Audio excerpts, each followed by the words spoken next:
Okay, hello everyone. We are here live. This is the Dr. Politics and the Political Architect Show. This is Dwight Patel, your host. Hey, how you doing? And I'm Ryan Nidek here with Nick Allman. For our first segment tonight, we are being joined over the phone by Maryland Delegate Neil Parrott, representing District 2A in the Maryland General Assembly. That's Washington County, the Hagerstown area. And we are going to be talking about the Speaker of the House race that just happened on Wednesday during the special session, first in many years. Neil, welcome to the show. Thank you for having me, Nick and Dwight. Don and Chris, it's a real pleasure to be on the show tonight. Yeah. So tell us about everything, how if the Democrats had their way, they just would have had another white person be Speaker. If it weren't for the Republicans, this historical fact never would have happened, correct? Well, you are right about that. Going into the election and even on election day, of course, we had a special session. We all got together just to elect the Speaker of the House. The state Senate had to come in too, even though they didn't have to do anything. But they still had to be there. So we did. We voted for the next Speaker of the House. But before we voted for that, there was all the drama really leading up to it. Maggie McIntosh was the front runner to become the next Speaker of the House. She is white.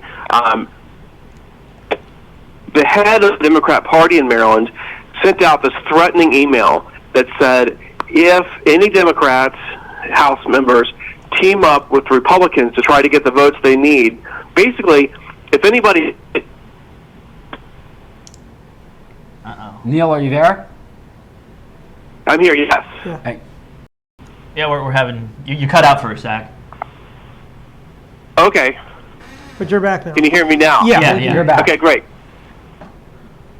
So, I was just talking about how the head of the Democrat Party in Maryland, about a week ago, put out a threatening email that if any House Democrats voted along with the Republicans to get someone else, really besides Maggie McIntosh, to be the next Speaker of the House, there would be retributions, there would be consequences, they would campaign against them. I mean, they didn't spell out exactly what those consequences were, but there was a threatening letter. So the very next day, the Black Caucus got out and said, basically, we reject that. We're going to pick whoever we want, whoever we think is best, and we'll team up with whoever we need to get the votes.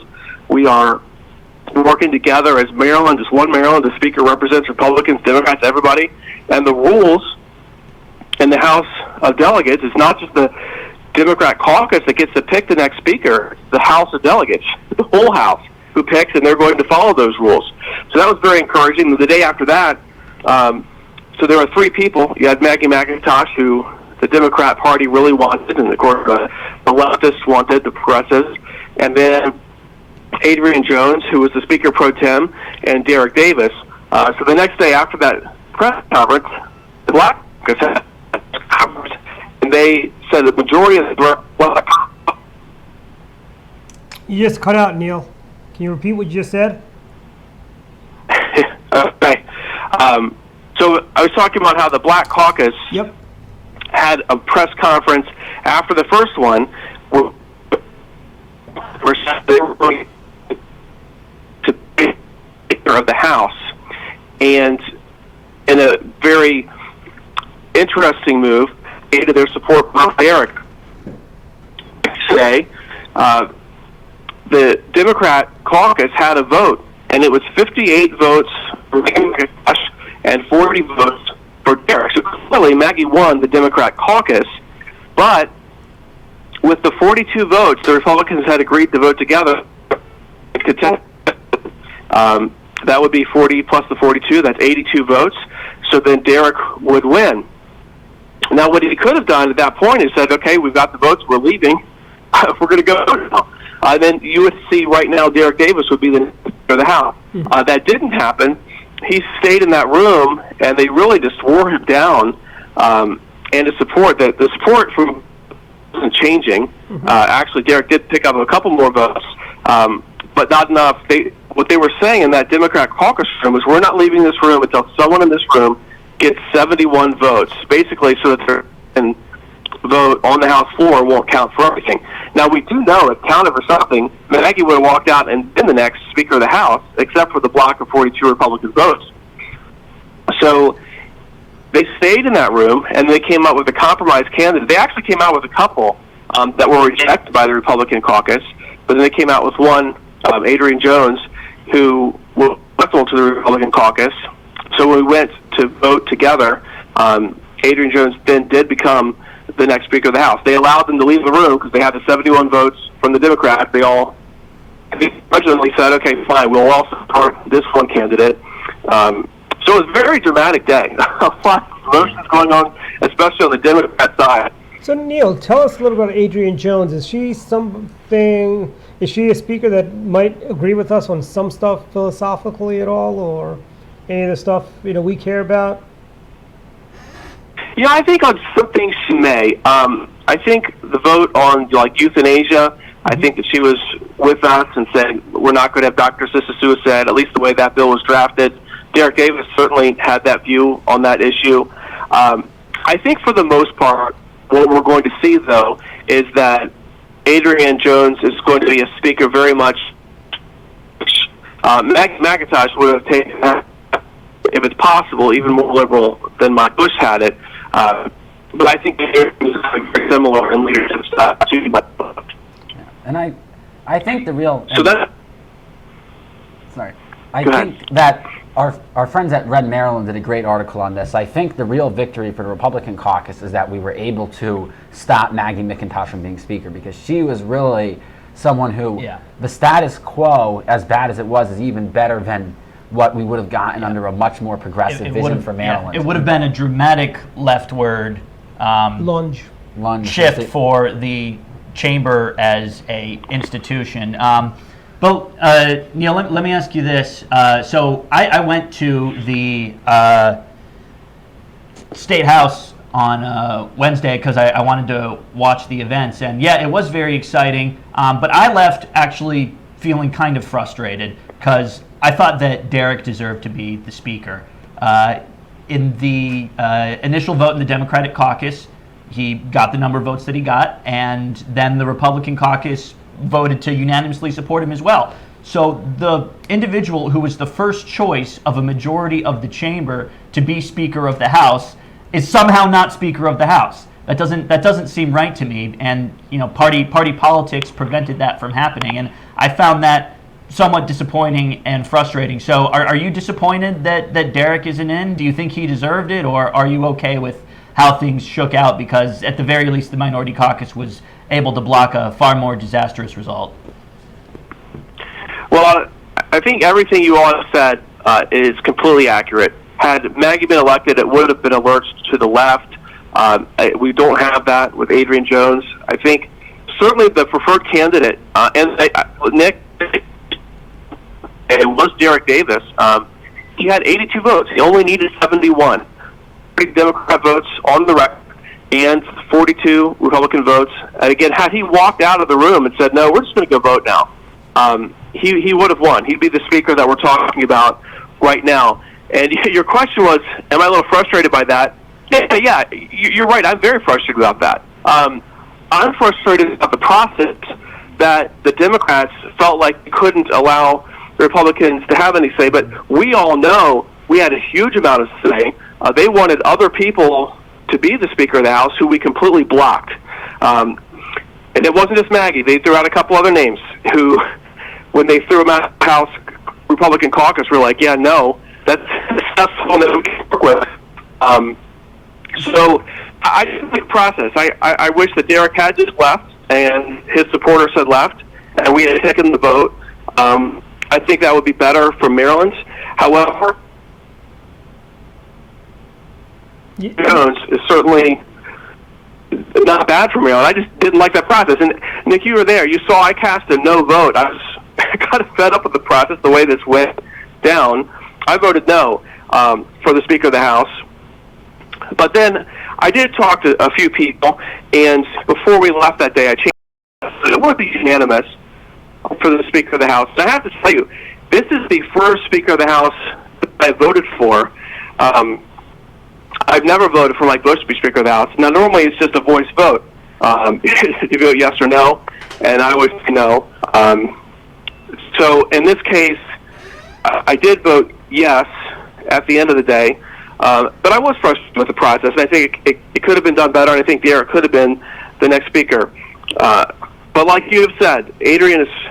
I think she will be fair. I think she'll do a fine job as we move forward. But it won't change. It won't change things. How do you think that the media coverage of all of this changed the result, if any? Because this got, and I was surprised by this, a lot of national attention, especially from liberal publications like the Huffington Post, which wrote an article on it. And I was not expecting it to get any attention outside of Maryland. Do you think that had any impact at all? And if so, what was that impact? Well, I think I haven't seen the Huffington article. I did see the Red Maryland article, and that was a past article. I did see the what's there. Also, hey Neil. Yes. Now, do you think the Democrats are going to retaliate against Davis like they did against in the past with Anthony Muse, Sam Aurora, I forget the state senator from Baltimore County that now Senator Sallings represents that district. Do you think there's going to be a backlash in 2022 against the Democrats who dared defy their leadership?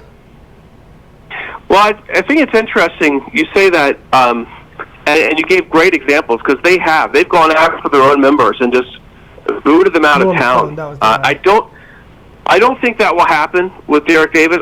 I think too, the power structure is changing in the Democrat Party in Maryland. It's no longer a white man's party. Now they've gerrymandered to make that the case so that more white men have won elections on the Maryland Democrat side. Not only but in the Maryland House of Delegates and the Maryland State Senate. They've gerrymandered to protect the old guard, if you will. But it's changing. Districts that come along, because 2022, it won't be these same districts. Governor Hogan will offer a map. The legislature can override that map and choose their own.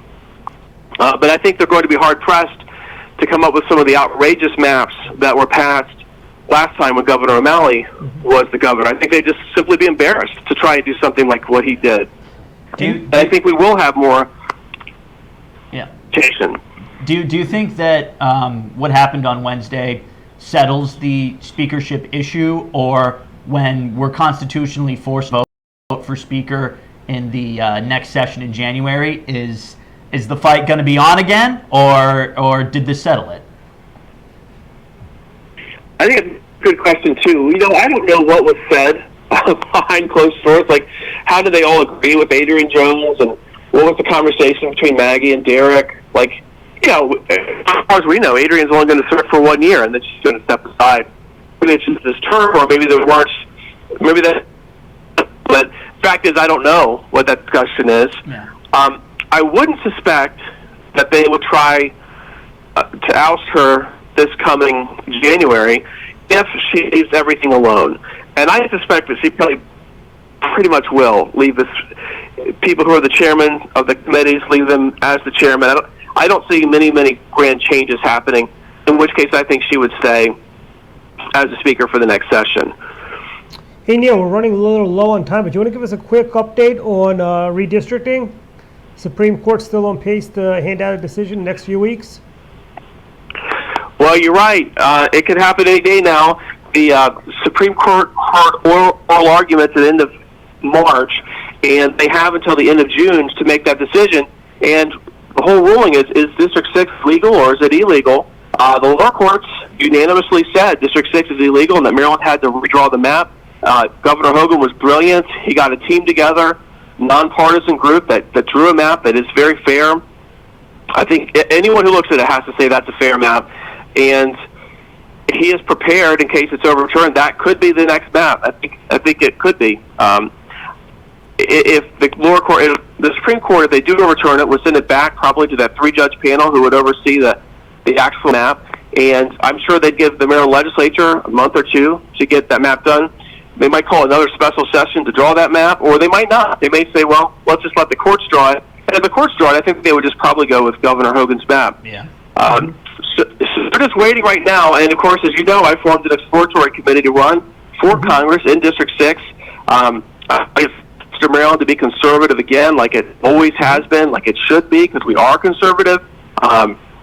Part of my platform is pro-life, pro-enforcement of the law, which includes illegal aliens and enforcing our immigration laws, and a full repeal of Obamacare. That just has to happen. I'm very encouraged to see President Trump starting to make the case why a full repeal is what's needed for Obamacare. And, we're going to need 18 seats for the Republicans to take over the House of Representatives again. We just need 18 to be flipped, and this is one of those 18 seats. So I'm pretty excited to be a part of that. Well, Wow, yeah. thank you very much, Neil. Thank you, It's Neil. always a pleasure to have you on the program. We hope to speak to you again soon. And we still want you in studio sometime real soon. I would like that. Thank you very much. All right. All right, bye. Have a We're good going to night. take a brief Have a good night. Thank you. You Good do. night. We're going to take a brief break, then we'll come on with our next segment. Thank you.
Okay, we're back, and we're joined here by Donald Irvine of Action Academia, and we're going to talk a little about what you guys remember. Many of our viewers remember back when the president said they wiretapped his campaign, and lo and behold, we find out today it was true. The FBI, and there's reports. I think one of the things is, the MSNBC isn't really even talking about this, but you get this on Fox, Talk Radio. Mark Levin is doing a great piece on this right now. And we want to talk to Don a little bit about how the media portrayed this and all the whole Spygate stuff. Okay, all right. So this story initially really broke from the New York Times. They wrote a piece, Shocker. talking about this, and that's how the reporting is getting out there. I mean, you're right, Dwight. I mean, some of the conservative media's in there, but you have reports from The Hill and some of these other outlets as well that are doing these things. So what they revealed in here in this report was that it looks like they believe this is an FBI informant person that they set up. They gave her the name Azra Turk. And she was sent to meet George Papadopoulos in London and basically ask him the question about, is the Trump campaign colluding with the Russians? And So we have that. I mean, and she was working. They set her up so that she was an assistant to informant Stefan Halper, to try to give it some credibility from that end. But as the Times reported, they were saying that this showed the alarm that the FBI had about the potential, the collusion and all these things going on here. But you're right. Attorney General Barr alluded to spying. The Democrats, the liberals, have been howling about that. They're like, kind of, how dare you? But it's out there now, and it's being confirmed. There's, they'll be looking into this to see exactly what's going on here. Now, I do want to say, from Papadopoulos, I see that he had tweeted about this. I agree with everything in the superb article, except Azra Turk clearly was not FBI. She was CIA and affiliated with Turkish intel. She could hardly speak English and was tasked to meet me about my work in the energy sector offshore Israel, Cyprus, which Turkey was competing with. And he went on, when he was on Fox News, he went on to say that she tried to seduce him, was very flirty and all these kinds of things, and tried to trap him, and that he didn't fall for that. Papadopoulos has been made one of the fall guys. Yep. And I think they should fully investigate this, and I think if it goes back to, say, the former president or the former Secretary of State, I say, let the chips fall where they may. Maybe we might have to indict a former president. Well, one of the people that's going to be under question here is James Comey with the FBI.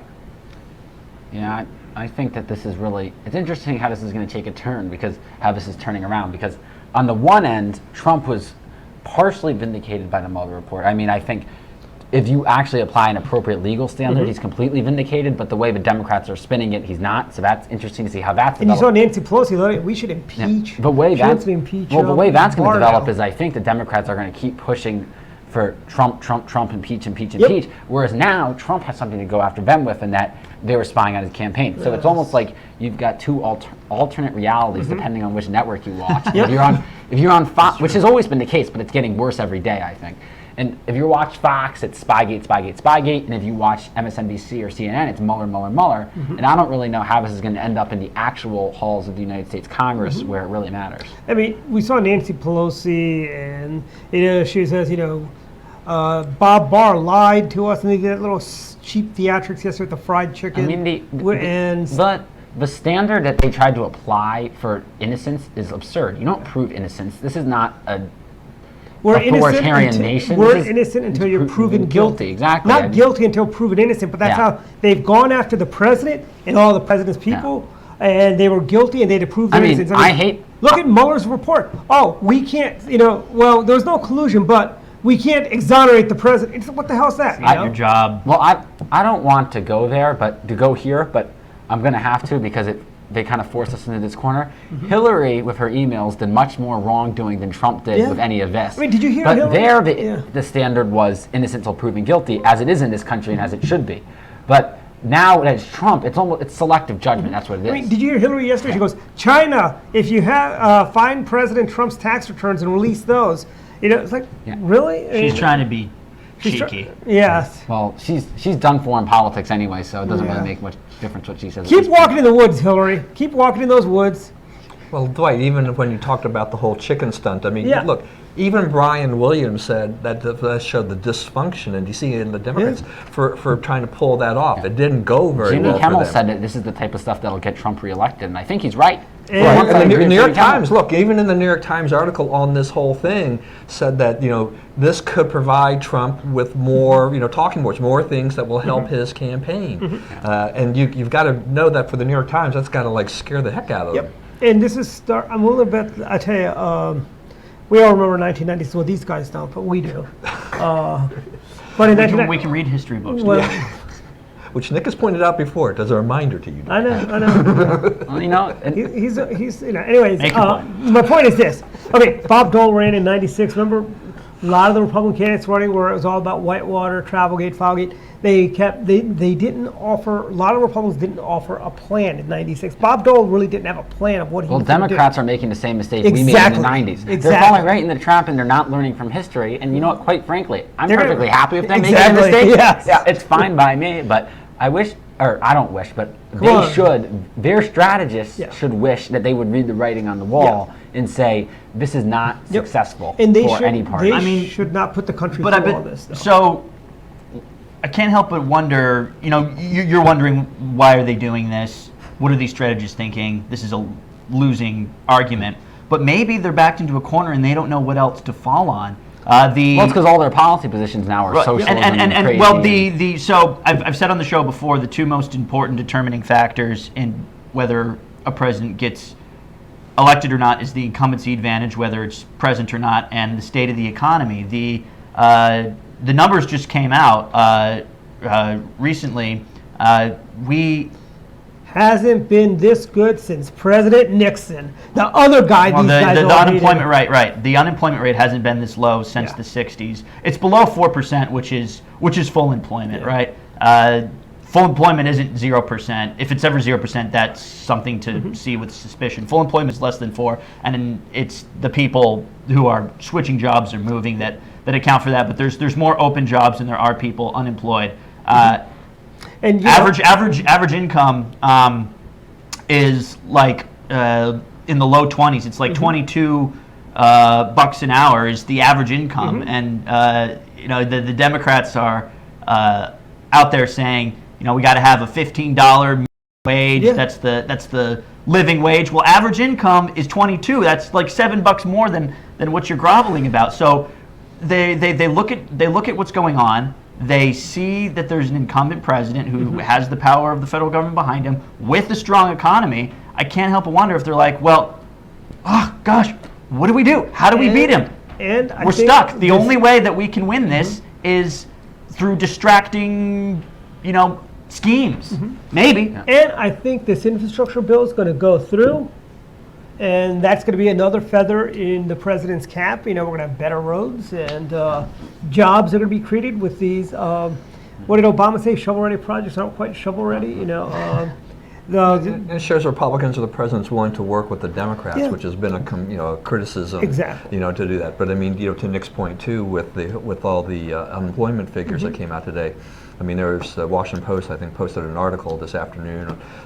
Low inflation, the strong economy, and low unemployment. This wasn't supposed to happen. Yep. This is really hard, I think, for the media to report on these types of figures at this point because I think it goes to your point.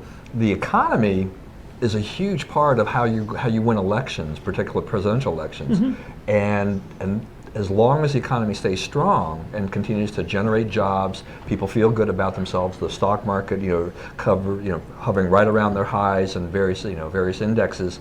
This makes it hard for the Democrats. So what's their strategy for the progressive side? It is the impeachment side. But even Nancy Pelosi's she's trying to push that aside because even she realizes that for a strategy for winning a national election, that is not going to fly. Well, we have about 2 minutes left in the segment, so real quick, what do you think will be the defining aspect of these final 2 years of Trump's first term? Do you think it's going to be investigations on both sides or on either side?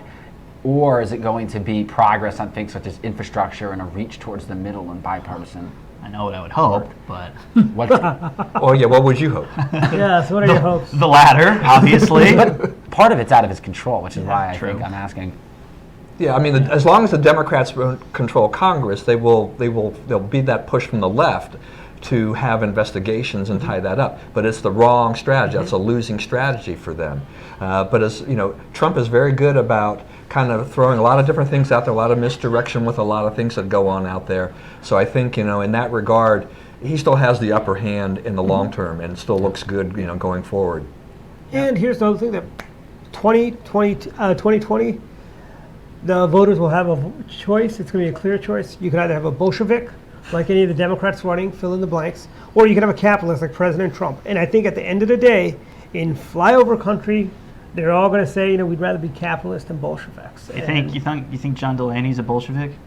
He's getting the John nomination, Delaney will dude. never win the primary. No, so- oh, he's getting it. He's not going to go. So I actually looked up the fundraising totals the other day.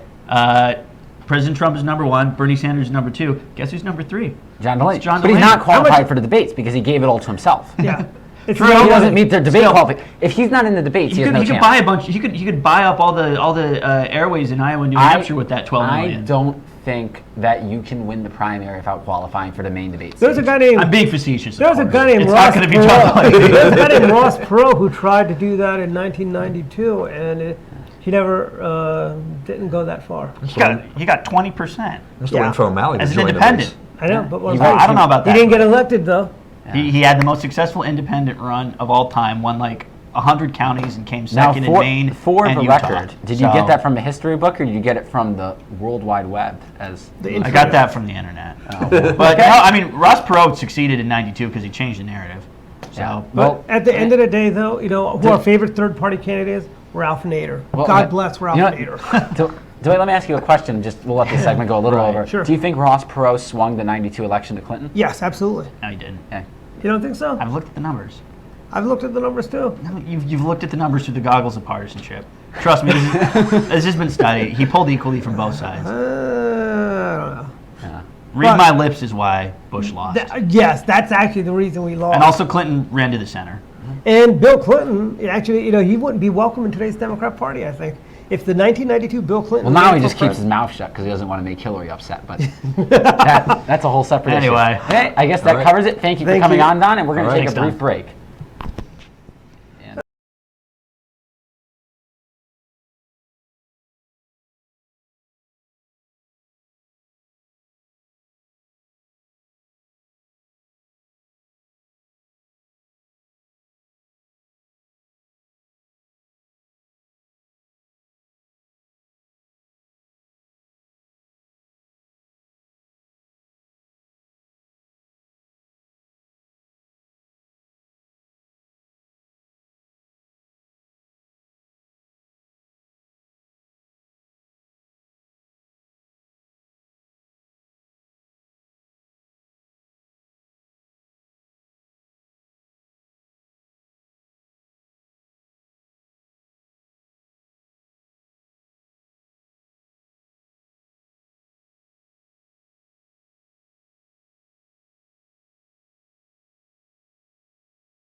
And we are Hey, back. we're back.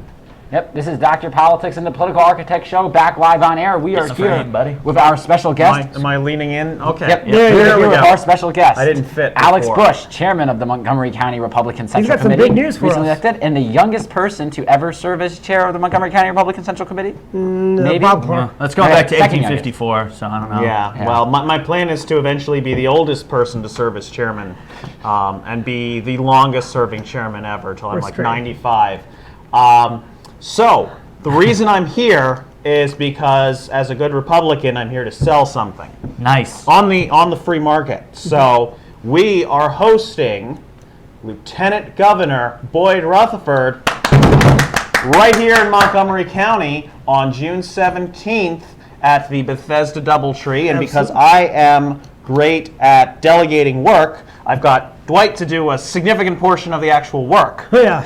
So, Lieutenant Governor, maybe in 3.5 years, governor. We'll see. I'm just gonna do sort of it's up to him. sort of a And if he runs, slouching he's getting it. gesture And for suggest. the low price of $125, you can hear him speak in a semi-private room. And if you want to meet him one-on-one for $250, you can buy a VIP ticket. And where can you do that, Dwight? What's the website link? mcgop.com/dinner. Yep, that's www.mcgop.com/dinner. It'll be at the Bethesda Doubletree on Wisconsin Avenue on June what day? 17th. June 17th? And make sure you're going to the Maryland, Montgomery County website, not the Ohio one. Or the Or the Pennsylvania. Pennsylvania one, Or or the Texas. Texas So one. I've noticed like a bunch of Or you the North guys, Carolina a one. bunch of you guys have liked the Ohio Montgomery County Republicans page on Facebook, and I don't realize what you've done.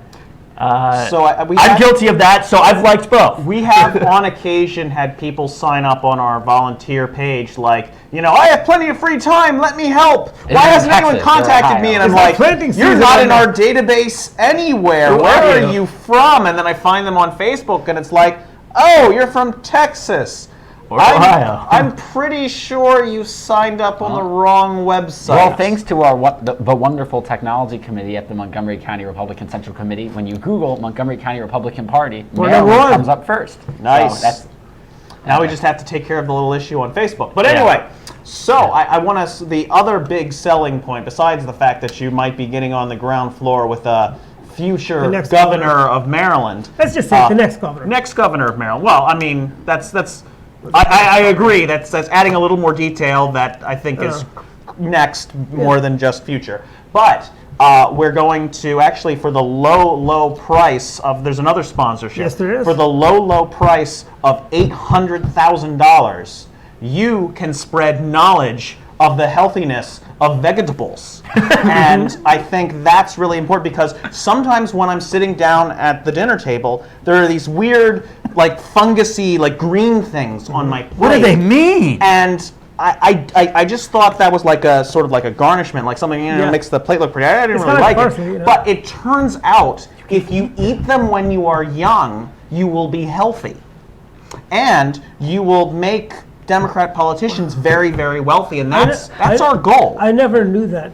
Thank you, Mayor. Did you see the Healthy Holly music video that was released on YouTube? The parody? I'm apparently going to. Yeah, we're gonna watch that Can right we watch now it right once now? the video here we go. loads here. So let's 1 second here. We are going to search Healthy Holly and then put it up on the screen for all of you. I'm sure there's no need to explain what all of this is to Yeah, our this audience. has become a national. You guys know. And also, the music video wonderfully explains the whole crux of this. And if you didn't get Alex's joke, she misspelled vegetable in her book. It's vegetable. I mean, if you're good, I've said this before. If you're going to launder money, use Bitcoin. But if you're going to launder money with a children's book, No, brown Don't. paper make it at least spell check the thing. Jeez. Hey, you know something?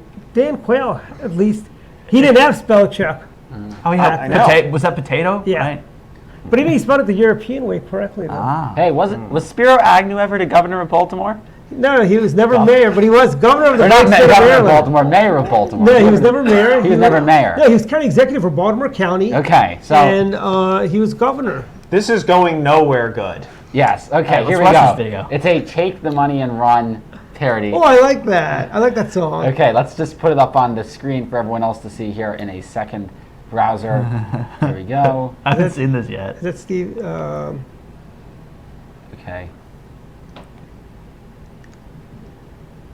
Oh, And also, if you loading. attend the dinner with the lieutenant governor, Baltimore okay. has a long history of corruption, but its latest scandal is truly remarkable. Great song. The medical system, $500,000 worth of Healthy Holly books. This is the story of Healthy Holly and Cat. Oh, offering. So I was going to say, if you attend the dinner with the lieutenant governor, the money can help go to getting us a better Wi-Fi. Yes, that's. Might as well we're working on that, actually. Cinderella house and write a book or two. Here's what happened when the FBI cut her loose. She headed down to maybe El Paso. It's where I'd go if I was involved in this hassle. Healthy Holly was a front door big in El Paso. Oh man. Captain Pugh took the money in a run. Go. Okay, that's enough of that. But I Yeah. think you guys get the point of that. And it, Good Yeah. for John Oliver Yeah. for ripping on the left for once. You know, she would have had a much better argument if she had actually printed all the books she sold. So what you need to have, She's self-publishing you the need book. to have the pretext at least that the person you were selling it to independently valued it. It's hard to say that when they just give you money and you're like, well, would you like the thing you bought? No, I'm fine. Just take the money. I don't want anything.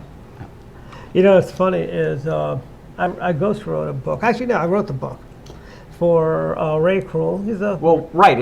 If it was his And- name but the on it, books- then you did ghost it. no. no, my it name was was the on Ray it. Kroll, I Did It My Way by but Dwight Patel. It's But then why would you even say you ghost wrote? But it was supposed to be, originally we were going to ghostwrite it. Okay. Ray didn't want his, Ray goes, I don't want to take all the credit. I'm not greedy.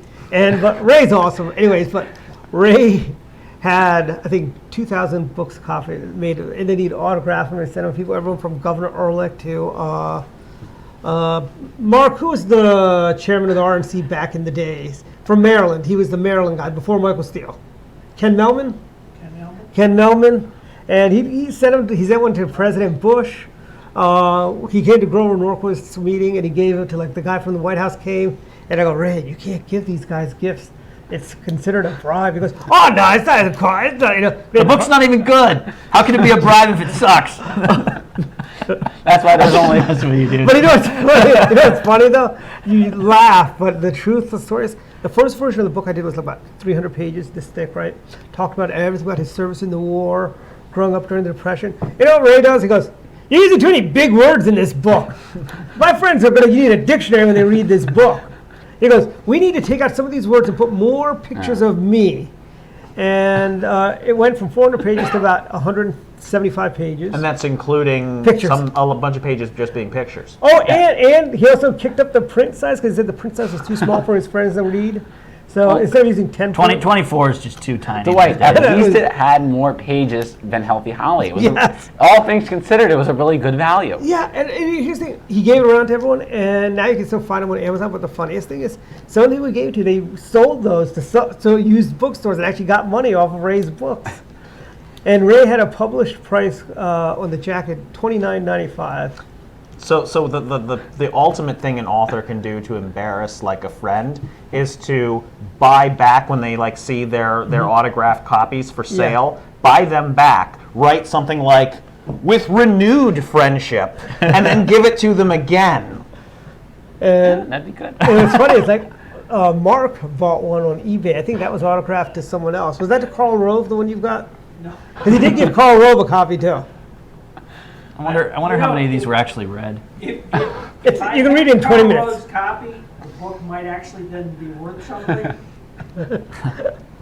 But anyway, so self-publishing is a good thing, but she just went about it the wrong way. Self-publishing Well- is a good thing when what you're selling is what you wrote. If what you're selling is the taxpayers' money, then it's a bad thing. Right. This wasn't about the book. It was Does about. anyone know how many books were actually printed? Too many? I think it was like so in total she got like 800,000. I think she 800,000? and then because there was also the Kaiser Permanente stuff. It wasn't just this University of Maryland system. But I believe the number I heard was she printed up the number of books to match the per price of 400,000. Because you couldn't worth. actually buy this book in a bookstore. I looked it up in Amazon after the It's not on controversy, and it wasn't on Amazon. Someone listed it in the used section, and they were selling it for like $400. So, Because now it's a collector's my item. understanding is almost like 99% of them are still boxed up in the basement of the Baltimore City public schools library. Well, now they're in the FBI evidence room. Filtered. But you know, we were talking about before this is Baltimore City used to have some so-so mayors. You had Nancy Pelosi's daddy, who was the mayor back in the 20s. You also had Martin O'Malley. Martin O'Malley, and then you had the best mayor in my lifetime, William Donald Schaefer. Did Dwight just compliment a Democrat? I know, I did. I might have to pinch myself. I know, he was a good WDS. mayor, William Donald Schaefer. He was a good comptroller.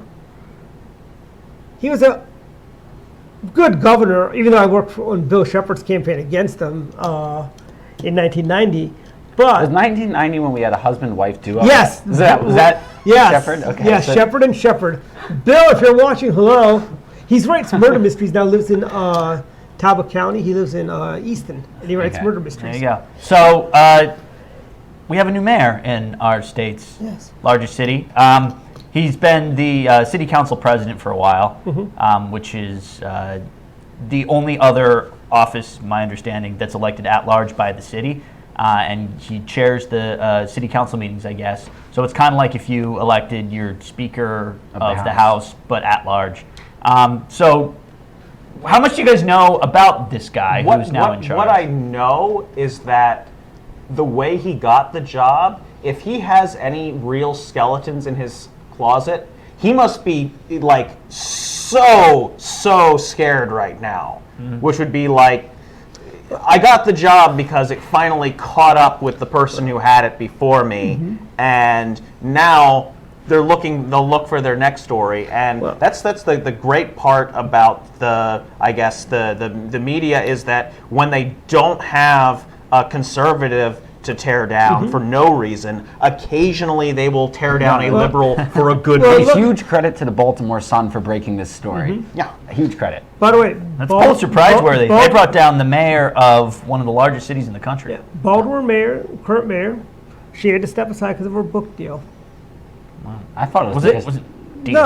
No, well, her Well, books. first Anyways, it was that she had pneumonia, and that was the reason that she anyways, stepped aside. then her predecessor was giving away gift cards that were supposed to go to the poor to her friends. Very nice of her. If you were a friend, you got nice little gift cards. Well, in her defense, her boyfriend made her do it, okay. which was literally her It's defense. kind of like William Barry's defense. That's always nice when you throw your significant under the bus. I didn't hear what he said. and maybe it's a I good thing didn't. that I didn't hear either. Therefore, I can't be held Well, accountable. none of you for guys were whatever even it was. alive at that time. So, anyways, But we can read history books. Or the Hey, internet. my generation doesn't have the luxury of books. It's all tablets now, and I should probably just plug the dinner one more time and then run. Real quick, Martin O'Malley's reign of terror as mayor of Baltimore, Reign of Terror. the show Wire was basically based on the O'Malley administration in Baltimore. Well, actually, I mean, O'Malley, frankly, was horrible on civil liberties. Their stop and frisk scheme was so incompetently done that in the detention centers, they just had stacks of papers which they would say, we just realized we actually don't have any reason to hold you. Sign this, waiving your right to sue us, and we'll let you go.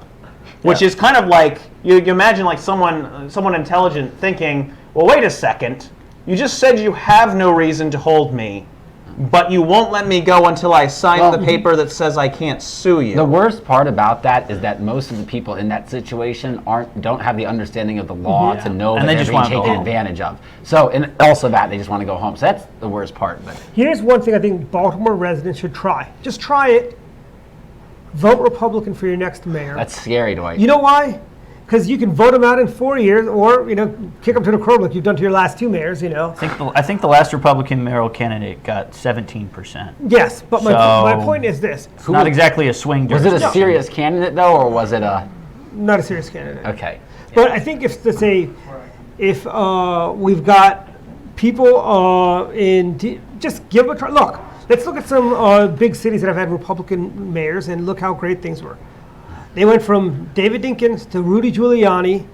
During the Dinkins days, you wouldn't want to be caught in Central Park after dark because it was a war zone. You wouldn't want to go to Times Square after dark because it was a war zone. Then Giuliani comes in and cleans up the city, and now look at the place, the Shangri-La. And now in his retirement, Rudy Giuliani is kicking it back, being the headliner on Meet the Press just about Exactly. every week. So, look at that. And then you have Providence, where Bud Cianci as mayor there, big city mayor. Yes, he had some troubles, but he did clean up the city. He did, he did raise revenues, and Okay, you know what? I think I would like to thank our one Montgomery County more GOP plug. chairman, When's that? Alex Oh, Bush, for coming June on. 17th, the evening of June 17th, the Bethesda Doubletree. And what is the website?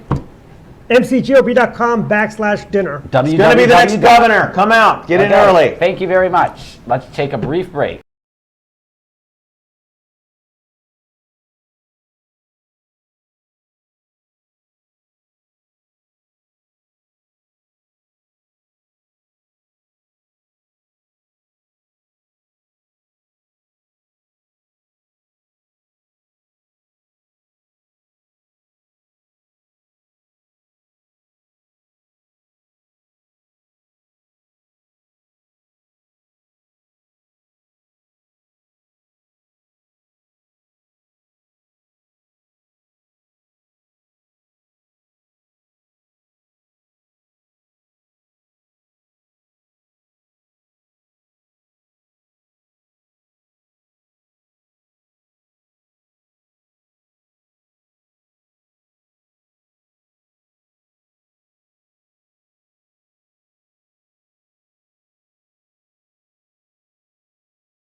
One. Hey. Hello, we are back here on Dr. Politics and the Political Architect Show for our second to last segment tonight with Jason Stein. Jason Stein is a past president of the UMBC College Republicans. Yes. He is also the communications director for the Maryland Young Republicans and the Central Maryland regional coordinator for the Maryland College Republicans. Yeah. If I have that correct. Okay. And I'm also the current political director for the UMBC College Republicans. Excellent. wow. Yeah, you have more titles than Game of Thrones monarchs. He is here to, and he is here to talk about tomorrow in the epic duel of the fates in Maryland Republican politics. On May 4th, Star Wars Day, we have the Maryland Young Republicans Convention and the Maryland College Republicans Convention going on the same day. On May the 4th. Why did that happen? So, We all, apparently they don't want me to watch Star Wars all day. yes. It's And, a you know, conspiracy. I think we have to make a pact. There's some sort of Star Wars convention going on in Frederick near the YR convention. We have to all go over after as I a may group. have to show up after Yeah. the CR convention. So is everyone here going to the wire except for Dwight? Yeah, I got a talking role. I got a speaking role at the CR Yeah. convention. Yeah, I think the YR's really got the B-list guests. Yeah, for we this. have Chairman Yeah. Dirk Hare, Patrick O'Keefe, Patrick the O'Keefe, political the ED. director. You got Dr. Politics is going to be there Yeah. in person. And I forget which officer's going to the YR convention. It's probably one of the less important ones. We'll have to wait till tomorrow to find out. Everybody wants to go to the college Republicans because Yeah. they're young and They're cool. all, but they're all underage, most of them, so they the can't go out best party drinking on afterwards. campus. So here's why I like to think that the YRs got the short end of the stick and the CRs get all the A-list guests. It's because the college kids still are willing to provide free labor at a greater proportion than just regular young Republicans when it comes to campaigning. So, As long as you buy them food. yeah, That's right. like the threshold. I'd like to think that that's the reason, and Well, not just I that think that the old people are boring and lame. Well, no, here's something else for you. When I ran for my valiant campaign for state senate in Maryland's bastion of right-wing republicanism in District 20, the college Republicans were key in helping with door knockings. Jimmy Spinelli, my campaign manager, Nick Broughton. Wasn't me. You got John Glaser helping you out. Yeah, I'm sure. John Glaser. Yeah, Nick Allman quit Dwight's campaign for ideological reasons. Also, not living in Maryland at the time. So Yeah. When did you move to Maryland? So I committed to. So I lived here in 2 stints. The first stint was like summer 2017 to like November, December, I think. And you still wanted to come back And after then I came back. I came back after some time in California. Nice. So I committed to Maryland like September, October 2018. Like as soon as I decided to move back here full time, Well, you know- I saw what was going on with the gubernatorial election and It's like very hopped exci- on Hogan's campaign to volunteer because I did And, not want that other I'm guy. sure another exciting draw to come back to Maryland was living in the bastion of republicanism that is the 16th legislative district. You couldn't wait to live in a conservative district such as that. And you looked around and you said, hey, this is just like Orange County now. Yeah. Is that where you're from, Orange County? No. Oh, you're from San Diego. San right? Diego, yeah. Oh, then A little south. San Diego County's not south. as bad. What do you mean? As in, you got actually have Republicans elected down there. You You have have a mayor. You had a mayor who went on to do big things. Yeah, you're talking about Pete Wilson. We Exactly. have the city, so there's San Diego County, and then there's the city of San Diego. The county government, the seats on their county council is actually 4-1 in favor of the Republicans. The mayor of the city of San Diego, which makes up like half of the county's population, is a Republican. We have 5 congressional districts. One of them is held by a Republican. And will be for the foreseeable future. It's extremely conservative. And then you have some smaller cities in like East County that are controlled by Republicans, including some on the coast. The city of Carlsbad, Republican mayor, I did not know that. which is the first city that's incorporated, I believe, up the coast from the city of San Diego. As much as I'd love to City talk was about the beautiful. Yeah, but we're not here to talk of about that. California Why do we get on politics, this? the worst state We in got the better union, weather here. not- Look. Sorry, I had to throw that out there. We have Jason here to talk about the Right. 2 conventions because Yeah. he's a member of both organizations. Go to both. Well, So which convention will you be at, Mr. I will be Stein? attending the Young Republican Convention that's going on in Frederick. Main reason is even though you're a college student. I am a college student. And But- where is the College Wellness Convention? The College Republican Convention, they're at some other university. At That's the not University of Maryland? University of Maryland, who's not very good at basketball compared to UMBC. We have the best. One We of were the good best, that one year. We have one of the best engineering schools, one of the best architecture Hey, schools. Dwight, I would like to point out that according to the 2019 U.S. News and World Report Yes. undergraduate engineering rankings, Virginia Tech is 13 and University of Maryland College Park is 24. So, Well, Virginia Tech's always been better than Maryland. Virginia Tech's engineering's always been better than Maryland.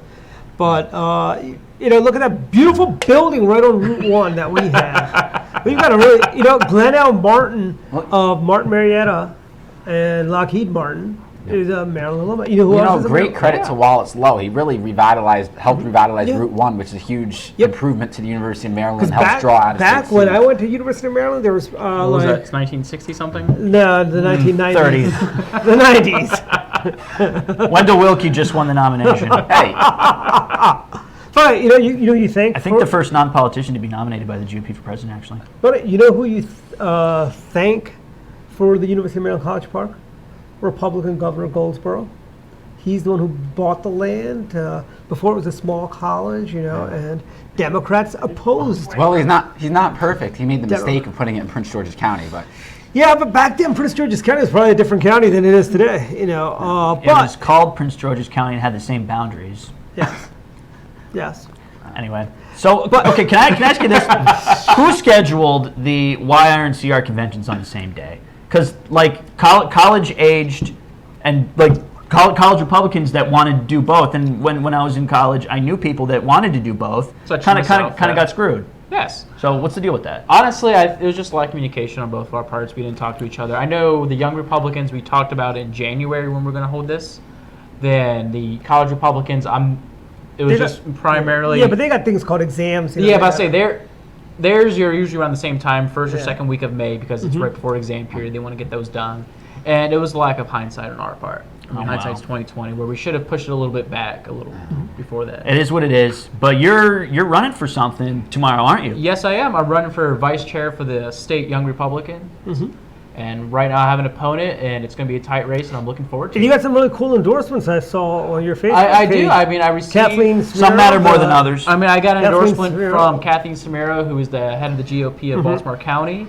I got one from Michael Russell, who is the secretary of the Baltimore Area Young Republicans. I received endorsements from Calvin Kepkel, who is the vice president of the Baltimore Area Young Republicans as well.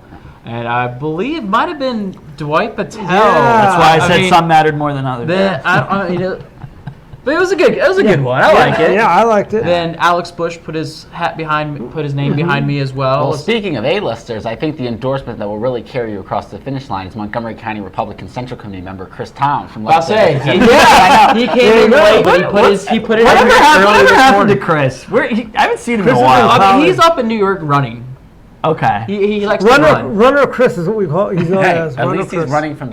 I mean, he's mayor, running too. for He's my not honor, running. he says. So with all these fancy endorsements that you got lined up behind you, could you even say that you're the establishment choice? Of course not. No. No, he is not And establishment. He's is running. your opponent the grassroots? No, I mean, honestly, I only started getting involved in politics 2 years ago when I went to the first Young College Republican Convention in 2017. First political event I went there. I've always been interested in politics, but I've always wanted to get more and more involved. So like I tell people all the time, just start going to events. People start learning who you are. If you're younger than 50, they're going to love you immediately. And Yeah. you know what took me over the line to endorse him, right? We do a Christmas party every year, Montgomery County GOP, and we do a Toys for Tots party. It's basically collect toys for United States Marine Corps Toys for Tots. We've been doing it for over 7 years now. No, more than that. Actually, we started this Wow. in 2011. Yeah. The moral of the story is that Jason fills in for Santa Claus. Yeah, He's like he's he's like the B-list guest because the real Santa Claus is busy doing another Christmas party. Not for the Democrats; they get like the C-list Santa Claus. Yeah. So, No, real Santa Claus moved to Louisiana. So you guys have to import your Santa Claus from Baltimore, and I'm honored to be here.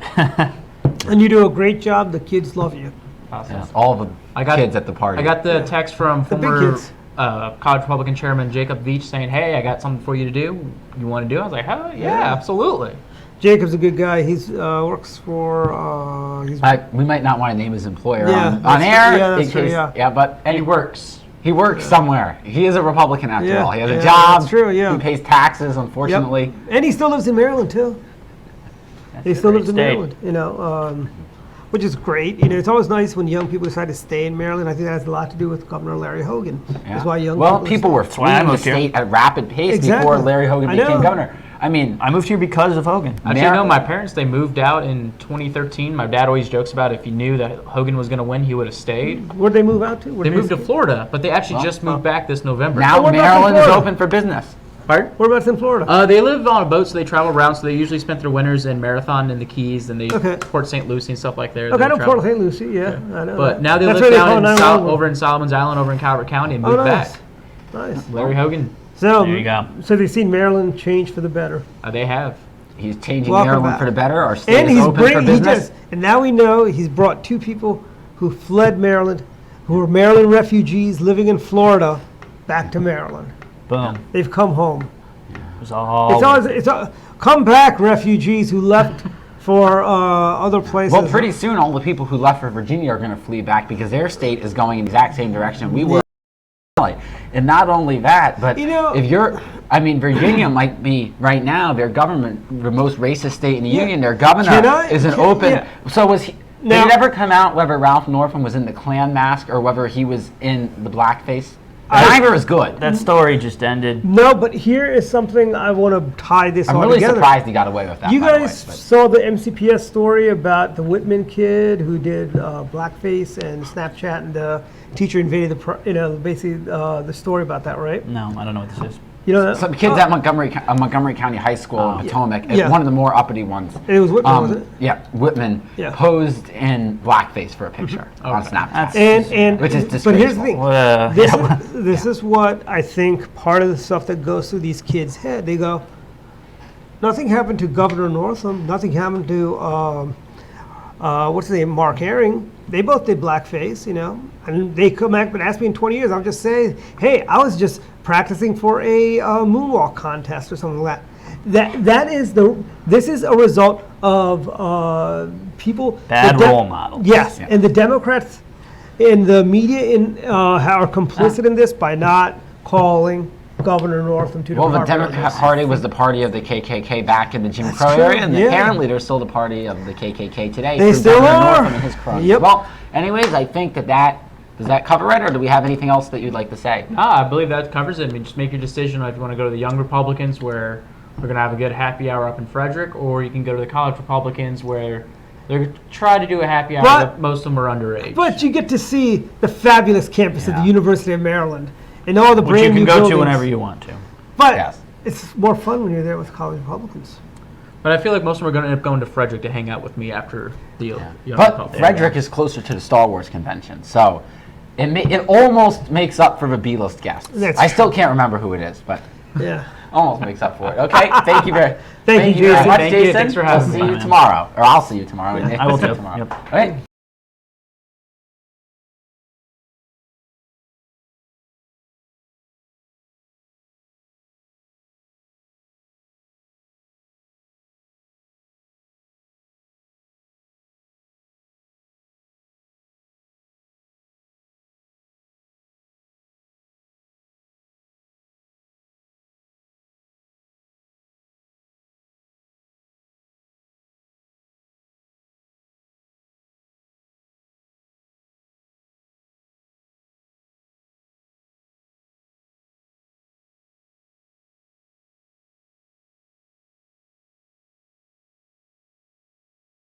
One.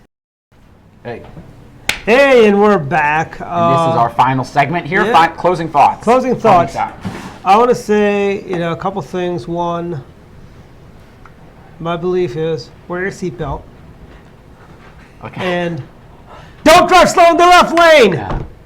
Okay, if this is what final Hey, thoughts are. well, speaking of our earlier guest, I'd Yes. like to give a shout out to Neil Parrott. He introduced, most states have left lane laws. The left lane is the passing lane. Maryland, they don't have that because not only are the more political issues messed up, everything's messed up because of Today, Maryland. when But I'm- Neil introduced a bill as a traffic engineer who knows what's going on to add competent left lane laws University in the of state of Maryland Maryland. alumni. He was there. And the bill never made it out of committee. It's the second year in a row. Maryland legislator, next session, new speaker Adrian Jones, make sure to help push that bill through the General Assembly. We need Yes. better left lane laws. Maryland traffic is awful. I came when I was coming here tonight. You had 3 people driving. There was a rolling roadblock. They were all like on Rockville Pike going 20 miles an hour. That reminds me, I can't go home on 28 today. They're repaving the road. Anyways, Nick, closing thoughts. Those of my friends who watch this that still live in San Antonio and Dallas, you have your mayoral election tomorrow. Don't forget, the Texas municipal elections usually get around 6%, 7% turnout. So elect a mayor. And if you want to know who to vote for, just message me and I'll tell you. If anyone would ever like to call into the show or is interested in calling into the show, tweet at one of us below. Our Twitters are right below our names. Oh, tweet at us. Also, if you haven't been watching Jeopardy, get on that. The most amazing run I've ever seen is happening right now. He's putting Ken Jennings to shame. Putting Ken Jennings to shame. He's making more money per episode than Trebek. Is that